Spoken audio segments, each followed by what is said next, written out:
పాకిస్తాన్ మాజీ ప్రధాని ఇమ్రాన్ ఖాన్ ప్రజెంట్ జైల్లో తీవ్రమైన ఆరోగ్య సమస్యలను ఎదుర్కొంటున్నారు. ఆయన కుడి కంటి చూపులో 85% కోల్పోయారు. ఇక కేవలం 15% చూపు మాత్రమే మిగిలిందని ఆయన న్యాయవాది సుప్రీంకోర్టుకు సమర్పించిన నివేదికలో పేర్కొన్నారు.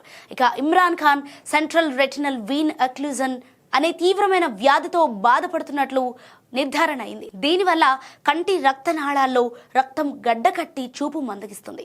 కోర్టు నియమించిన అమికస్ క్యూరీ సల్మాన్ సఫ్దర్ అడియాలా జైలులో ఇమ్రాన్ను కలిసి ఫిబ్రవరి 12న నివేదిక ఇచ్చారు. గత అక్టోబర్ వరకు 6/6 విజన్ ఉన్న ఇమ్రాన్ జైలు అధికారుల నిర్లక్ష్యం కారణంగానే చూపు కోల్పోయారని ఆయన ఆరోపించారు.